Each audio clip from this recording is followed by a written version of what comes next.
Hello అండి, welcome to our channel the spice garden. ఇవాళ నేను మీకు ఇంట్లోనే చాలా టేస్టీగా నూడిల్స్ ఎలా చేసుకోవాలో చూపించబోతున్నాను. ఇది చాలా చాలా రుచిగా ఉంటుందండి. మీకు నేను నూడిల్స్ అనేవి అంటుకోకుండా పొడి పొడిగా రావడం కోసం కొన్ని టిప్స్ కూడా ఇస్తాను. ఇది మీరు తప్పకుండా ట్రై చేసి మీకు ఎలా కుదిరిందో కామెంట్ సెక్షన్లో మాతో షేర్ చేయండి. మరి ఇంకా రెసిపీ చూసేద్దామా? ముందుగా నేను ఒక పెద్ద కడాయి అనేది తీసుకున్నానండి. మనము నూడిల్స్ అనేవి హై ఫ్లేమ్ మీద చేసుకోవాలి. ఈ కడాయిలో నేను కొంచెం ఆయిల్ అనేది వేసుకున్నాను. అందులో ముందుగా కొంచెం ఇలా చిన్నగా కట్ చేసుకున్న వెల్లుల్లి రెమ్మలు, అలానే చిన్నగా కట్ చేసుకున్న పచ్చిమిరపకాయ ముక్కలు వేసాను. ఇప్పుడు హై ఫ్లేమ్ మీద వెల్లుల్లిపాయలు పచ్చిమిరపకాయలు అనేవి రంగు మారేదాకా వేయించుకుంటున్నాను. ఇప్పుడు నేను ఇలాగ నూడిల్స్ కోసము వెజిటబుల్స్ అనేవి సన్నగా పొడుగ్గా కట్ చేసుకున్నానండి. ఇందులో 3 రంగుల క్యాప్సికమ్ ముక్కలు, కొంచెం క్యారెట్స్, కొంచెం క్యాబేజ్ అనేది తీసుకున్నాను. మీరు ఇలా సన్నగా పొడుగ్గా కట్ చేసుకుంటే మీకు నూడిల్స్లోకి ఈ వెజ్జీస్ అనేవి చాలా ఫాస్ట్గా కుక్ అయిపోతాయండి. అలానే చిదురైపోకుండా మీకు నోటికి తగులుతూ చాలా రుచిగా ఉంటాయి. సో మీరు ఏం వెజిటబుల్స్ అనేవి తీసుకున్నా ఇలా సన్నగా పొడుగ్గా కట్ చేసుకోండి.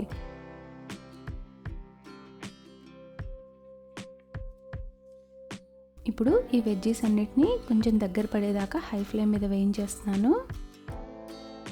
ఇప్పుడు ఈ వెజిటబుల్స్ అనేవి ఫాస్ట్గా కుక్ అవ్వడం కోసం 1 టీ స్పూన్ దాకా ఉప్పు, 1/2 టీ స్పూన్ దాకా మిరియాల పొడి తీసుకున్నాను.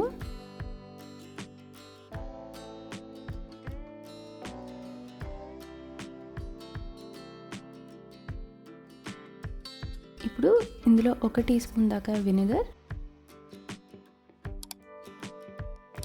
అలానే 1 టీ స్పూన్ దాకా డార్క్ సోయా సాస్ వేస్తున్నాను. మనం ముందుగానే వెజిటబుల్స్కి ఉప్పు కూడా వేసాం కదండి. డార్క్ సోయా సాస్లో కూడా సాల్ట్ ఉంటుందని గమనించుకోండి. సో మీరు చేసుకున్న నూడిల్స్ క్వాంటిటీకి తగ్గట్టుగా సాల్ట్ని అనేది అడ్జస్ట్ చేసుకోండి. ఇప్పుడు నేను 1 టీ స్పూన్ దాకా షెజ్వాన్ పేస్ట్ వేస్తున్నాను. మీరు కావాలంటే స్కిప్ చేసుకోవచ్చండి. దీనివల్ల నూడిల్స్కి అనేది ఒక రెడ్డిష్ కలర్ అనేది వస్తుంది.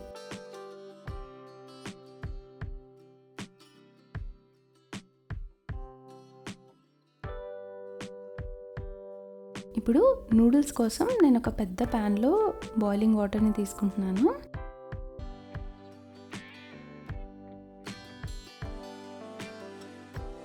ఇందులో ఇలా మనకి మార్కెట్లో దొరుకుతుంది కదా, ఇలా నేను ఒక నూడిల్స్ ప్యాక్ అనేది వేసేస్తున్నాను. మీరు ఇలా టాంగ్స్తో కనుక నూడిల్స్ని మీరు సెపరేట్ చేస్తే నూడిల్స్ అనేవి విరగకుండా ఈజీగా మనకు బాయిల్ అయిపోతాయి. మీరు ఏ నూడిల్స్ తీసుకున్నా ఆ ప్యాకెట్ మీద ఇన్స్ట్రక్షన్స్ ఉంటాయండి, ఎన్ని మినిట్స్ దాకా బాయిల్ చేయాలని. సో మీరు ఆ ప్యాకెట్ ఇన్స్ట్రక్షన్స్కి తగ్గట్టుగా కుక్ చేసుకుంటే మీకు కరెక్ట్గా పొడి పొడిలాడుతూ వచ్చేస్తుందండి. ఇప్పుడు ఇందాక నేను వెజిటబుల్స్ వేయించుకుని ఉంచుకున్నాను కదా, ఆ వెజిటబుల్స్లోకి నేను నూడిల్స్ అనేది యాడ్ చేసేస్తున్నాను. చూడండి నూడిల్స్ అనేవి ఎంత పొడి పొడిగా వచ్చాయో. అయితే చాలామంది నూడిల్స్ని కుక్ చేసుకున్నాక వెంటనే దాన్ని కోల్డ్ వాటర్లో వేస్తారండి. దీనివల్ల ఏంటంటే మీకు కుకింగ్ ప్రాసెస్ అనేది ఆగిపోతుంది. నేను అలానే చేశాను. మీరు వెంటనే కనుక నూడిల్స్ని వాడేస్తే మీరు ఆయిల్ కూడా వేయక్కర్లేదండి. కాకపోతే మీరు కొంచెం సేపు ఉంచి మీరు చేయదలుచుకుంటే మాత్రం కొంచెం ఆయిల్ రాస్తే మీకు నూడిల్స్ అనేవి అంటుకోకుండా ఉంటాయి. మీరు టాంగ్స్తో కనుక కలిపితే మీకు నూడిల్స్ అనేవి విరగకుండా చాలా ఈజీగా కలిసిపోతుందండి. అంతేనండి, చూసారు కదా వెజిటబుల్స్ సాసెస్ అనేవి నూడిల్స్కి బాగా పట్టేసుకున్నాయి. అంతేనండి, ఎంతో టేస్టీ అయిన నూడిల్స్ రెసిపీ చూపించేశాను మీకు. ఇది ఈజీగా మీరు వెజిటబుల్స్ అన్నీ కట్ చేసుకుని ఉంచుకుంటే 10-15 మినిట్స్లో రెడీ అయిపోతుందండి. మీరు తప్పకుండా ఈ రెసిపీని ట్రై చేసి మీకు ఎలా కుదిరిందో కామెంట్ సెక్షన్లో మాతో షేర్ చేయండి. మీకు ఈ రెసిపీ కనుక నచ్చితే మా ఛానల్ ది స్పైస్ గార్డెన్కి సబ్స్క్రైబ్ చేసుకోండి. ఇదే వీడియో కనుక మీకు నచ్చితే మీ ఫ్రెండ్స్ అండ్ ఫ్యామిలీతో షేర్ చేయండి. Thank you.